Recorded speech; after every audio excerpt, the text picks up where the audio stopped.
Von Tirol kommt der Lech als wilder Gebirgsfluss. An der Grenze bei Füssen ist Schluss. Der Wildfluss wird radikal gezähmt. Thomas Frey hat deshalb ein wichtiges Anliegen. Er will dem Lech auf bayerischer Seite etwas von seinem ursprünglichen Leben zurückgeben. Der Füssener Lech bis zur Landesgrenze da vorne ist eigentlich der letzte Abschnitt, der noch halbwegs naturnah ist. Und ab Füssen haben wir eigentlich eine Aneinanderreihung von Seen, die mit einem alpinen Wildfluss nichts mehr zu tun haben. Der Lechfall bei Füssen, gebaut als Einlauf zum ersten Wasserkraftwerk auf deutscher Seite vor über 200 Jahren. Radikal eingedeicht wird der Fluss in den 50er Jahren des letzten Jahrhunderts. Die schnell wachsende Wirtschaft braucht Strom und man will Hochwasser verhindern. Hier haben wir jetzt einen ganz anderen Lech. Hier haben wir im Prinzip den ersten Stausee.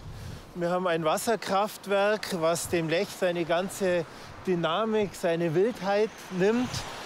Und auch das Geschiebe, der Kies aus dem Gebirge, kommt hier bei so einem Staudamm nicht mehr durch. In diesem Becken verzweigte sich einmal der Lech. Der Kies, mitgebracht aus dem Gebirge, schuf Inseln und damit Lebensräume für eine Vielzahl von Tieren und Pflanzen. Unter Wasser war er der Laichgrund für die Fische. Nun ist hier der Forkensee. Der Stausee wird im Winter abgelassen. In einem Kanal ist der Lech zu erkennen, oder das, was davon übrig ist. Normalerweise müsste der Lech hier Kies faustgroß runterbringen mit seiner Kraft. Aber die Staudämme mit den Stauseen, die wirken praktisch wie ein Sieb. Und das Einzige, was durchkommt, ist im Prinzip ja, so Sand, Schlamm, Schlick, Feinsedimente. Und sowas ist eigentlich ein totes Gewässer. Da kann nichts mehr drin leben. Auch im gezähmten Lech steckt noch viel Kraft. Die wird, wie hier an der Staustufe Kaufering, umgewandelt in Strom. Der Uniper-Konzern betreibt 23 solcher Anlagen am Lech. Insgesamt werden 370.000 Haushalte damit versorgt. Das ist in etwa so viel, dass die Hälfte der Einwohner Münchens ihren Strombedarf damit decken könnte.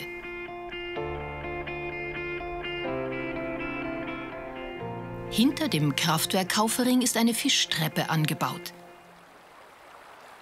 Theodorus Räumschüssel, Pressesprecher des Stromkonzerns, führt uns zu dem Vorzeigeprojekt. Die Treppe soll den Fischen helfen, den Höhenunterschied von 10 Metern zu überwinden. So sollen sie hinter die Staustufe gelangen und zu ihren Laichplätzen wandern. Wenn der Fisch dann so ein Becken durchwandert hat und müde ist, findet er Zonen, in denen er sich auch ausruhen kann, in denen quasi keine Strömung ist, gegen die er anschwimmen muss, sondern auch mal ein bisschen Kraft sammeln kann. Letzten Endes ist es aber so, der CO2-freie Wasserkraftstrom ist ohne Eingriffe in die Natur nicht zu haben. Und wir versuchen eben, diese Eingriffe ja, so niedrig wie möglich zu halten. Bernhard Müller arbeitet im Wasserwirtschaftsamt in Weilheim. Die Behörden stehen unter Druck. Denn die EU fordert, den ökologischen Zustand der Flüsse in den nächsten Jahren deutlich zu verbessern. Bernhard Müller hat an mehreren Stellen Ruhezonen für Fische geplant und umgesetzt. Denn auch in der Litzauer Schleife ist der Lech kein Naturfluss. Er fließt nur etwas freier zwischen 2 Staustufen. Das Wasser wird auch hier immer wieder angestaut und abgelassen. Häufig bleiben die Jungfische auf dem Kies zurück und verenden. Die geschützten Zonen fehlten.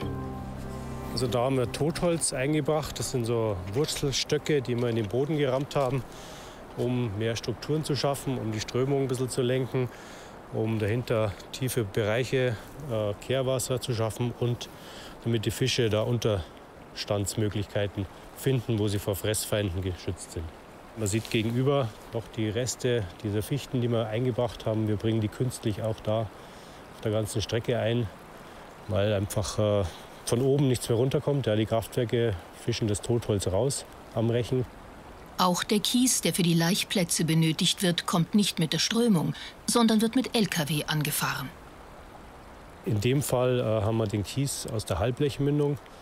Da mündet der Halblech in den Lech. Und hinterlässt da im Stausee einen großen Kieshaufen,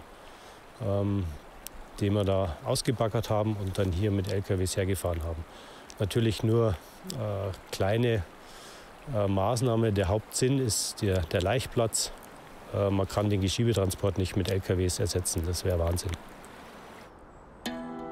Was also tun in einer Zeit, in der der Bedarf an Strom aus regenerativen Quellen wie der Wasserkraft stark steigt?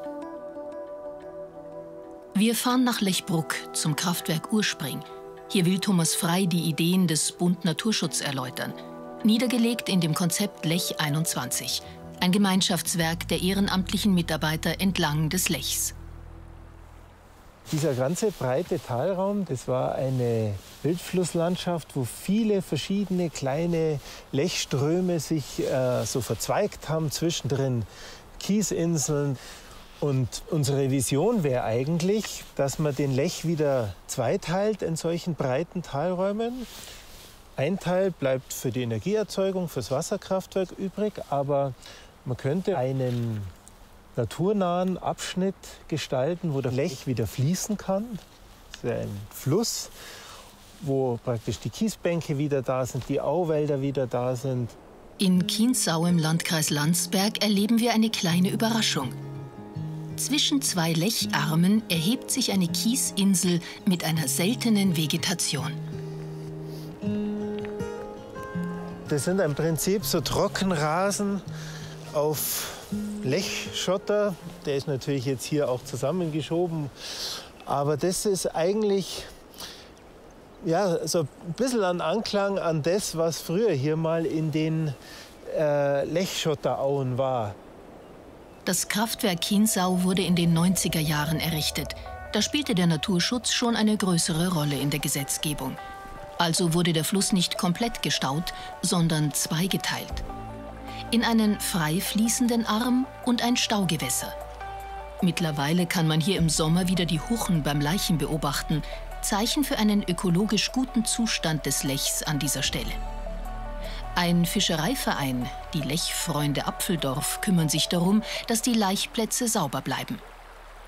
Und noch etwas ist anders hier. Also hier fließt der Lech noch, man hört das Wasser plätschern. Wir haben auch noch ein bisschen Strukturvielfalt im Fluss, Kiesinseln, der Biber hat Bäume umgenagt, da hinten haben wir ein Prallufer, wo vielleicht der Eisvogel irgendwie drin brüten kann. Das ist also, hier kann man zumindest einen Eindruck bekommen, wie der mittlere Lech einmal ausgeschaut hat. Und das wäre eigentlich auch ein tolles Modell für die Zukunft. Aus Sicht der EU und ihrer Wasserrichtlinie wäre so ein Fortschritt dringend geboten. Jetzt wäre der Moment da, die entscheidenden Weichen für die Zukunft zu stellen.